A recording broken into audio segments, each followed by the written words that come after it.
Le 4 décembre 1872, un brigantin sans pilote surgit dans l'Atlantique, voile battante, comme s'il fuyait quelque chose. Restez jusqu'au bout, vous allez voir comment 10 personnes peuvent disparaître d'un navire intact en laissant derrière elles l'un des dossiers maritimes les plus troublants de l'histoire. À bord du Dei Gratia, un marin grimpe au mât, plisse les yeux, puis crie « Le navire devant eux zigzague sans répondre aux signaux. » Personne ne bouge sur le pont. Quelques minutes plus tard, une chaloupe est mise à l'eau. Les hommes rament vers la coque silencieuse et chaque coup d'aviron les rapproche d'une question impossible. Où est passé tout l'équipage? Le navire s'appelle Mary Celeste. Un mois plus tôt, il a quitté New York pour Gênes, en Italie, avec une cargaison de 1701 barils d'alcool industriel. À son bord, il y a le capitaine Benjamin Spooner Briggs, 37 ans, marin respecté du Massachusetts. Il n'est pas seul, sa femme Sarah et leur petite-fille Sophia l'accompagnent. Avec eux, 7 marins, 10 personnes au total, 10 vies enfermées dans un voyage de commerce banal qui va se transformer en disparition sans corps, sans témoin, sans message d'adieu. Le 7 novembre 1872, le Mary Celeste quitte le port de New York. L'Atlantique l'attend et avec lui une route longue, froide, traversée par les tempêtes d'hiver. 8 jours plus tard, un autre navire part lui aussi de New York, le Dei Gratia, commandé par David Morehouse. Morehouse connaît Briggs. Les 2 capitaines se sont probablement croisés avant le départ. Puis, pendant des semaines, le Mary Celeste traverse l'océan. Dans le journal de bord, la dernière position certaine date du 25 novembre, près de l'île de Santa Maria, aux Açores. Après cette ligne, le silence. Plus aucune note, plus aucune voix connue.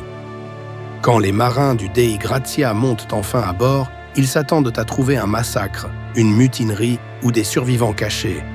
Ils trouvent pire, presque rien. La nourriture est là, l'eau potable est là. Les affaires personnelles sont encore dans les cabines. Rien n'indique que l'équipage ait préparé une fuite longue. Mais la chaloupe de sauvetage a disparu. Le chronomètre et certains instruments de navigation manquent aussi, comme si quelqu'un avait quitté le navire en urgence, mais avec juste assez de lucidité pour tenter de survivre. Le Mary Celeste n'est pourtant pas en train de couler. Il y a de l'eau dans la cale, environ 1 mètre selon les rapports, mais pas assez pour condamner un navire solide. Les voiles sont abîmées. Une pompe est démontée ou hors d'usage. Certains panneaux sont ouverts. Ce sont des indices, mais pas une explication.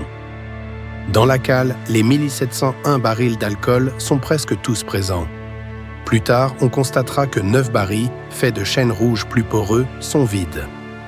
C'est là que naît une hypothèse. Des vapeurs d'alcool auraient-elles pu s'accumuler? Pas forcément une explosion, mais une peur d'explosion suffisante pour pousser Briggs à évacuer temporairement. Imaginez la scène. Le capitaine croit son navire menacé. Il fait descendre sa femme, sa fille et l'équipage dans la chaloupe.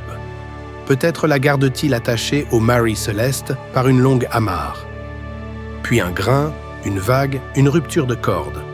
Le navire, plus rapide, s'éloigne. La chaloupe reste seule sur l'Atlantique. Mais ce scénario reste une hypothèse. À Gibraltar, l'enquête officielle menée par Frederick Solly Flood cherche autre chose. Une fraude, une mutinerie, peut-être même un crime. Le problème, c'est qu'aucune preuve ne tient. Pas de sang convaincant, pas de corps, pas de cargaison volée. Le navire abandonné est réel, mais le mobile manque. Finalement, le Dei Gratia reçoit une prime de sauvetage, réduite par les soupçons. Le Mary Celeste repartira encore en mer, mais son nom est déjà devenu une malédiction. Benjamin Briggs, Sarah, Sophia et les 7 marins ne seront jamais retrouvés.